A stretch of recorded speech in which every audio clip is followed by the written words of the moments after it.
my top 10 for Division One women's volleyball. And it's a little bit of shakeup because number 1 Texas and number 2 Louisville lost, so I had to drop them.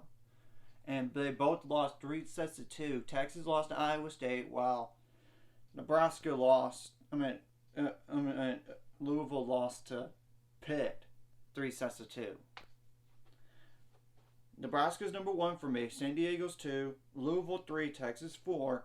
Well, consideration of the loss. I know it's a barely loss, but unranked Iowa State at that. That's the thing. Ohio State 5. Wisconsin 6. Pitt 7. Stanford 8. Minnesota 9. Georgia Tech 10. So, teams that are outside looking in like Penn State, Baylor, Purdue, Creighton, Florida. Some top 25 matchups include number 5 Wisconsin versus number 1 Nebraska. And now Wisconsin has Chanel Bramschreiber. Keep that in mind. Because she hasn't played that much. She has not played any from first 14 matches as we know. I did a video on that. So, number 5 Wisconsin versus number 9 Minnesota. Again, another top 10 matchup in the Big Ten. Number 11 Penn State versus number 6 Ohio State. Another Big Ten matchup.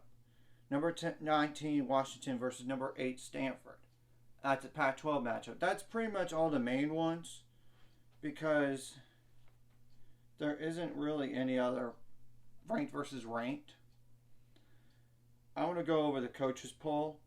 They have Nebraska at 1, Texas 2, San Diego 3, Louisville 4, Wisconsin 5, Ohio State 6, Pitt 7, Stanford 8, Minnesota 9, Georgia Tech 10, Penn State 11, 12 is Purdue, 13 Baylor, Florida 14, Creighton 15, Marquette 16, BYU 17, Oregon 18, Washington 19, Kentucky 20, Rice 21, Western Kentucky 22, Houston 23.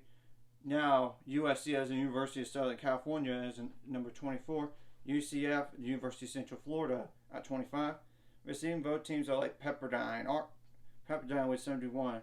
Arkansas with 54. Iowa State with 28, which I thought they would be receiving votes at least.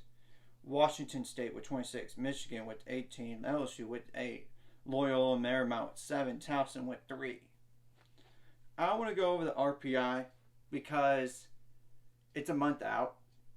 So, the top 10 in RPI are like Texas, Louisville, Nebraska, Pitt, Stanford, Ohio State, Wisconsin, San Diego, Minnesota, and Marquette. And keep in mind, the RPI kind of does influence the seeding a little bit too. But I would consider like 40 through 65, of course. Bubble, range. Of course, teams on the outside of the 70 here.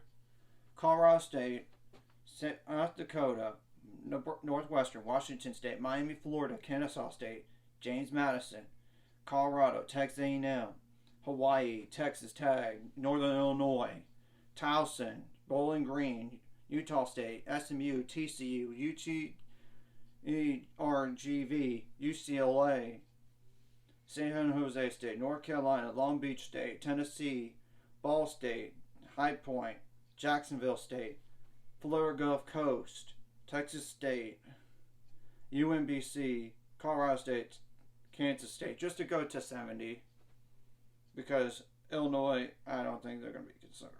My advice for all those teams on close to that bubble area, you got to win all the matches you can, especially if it's against top 10 opponents, if you're playing those. And you got to win your conference. I don't know, some conferences do have conference tournaments, so if you have that, win those, obviously. But if you don't, you're kind of stuck. You just got to win all the matches you can, and you can't afford any bad losses here. You just can't. I just want to go all over this. Like and subscribe if you haven't already. That's going to be the 400 subscribers and more by the end of this year.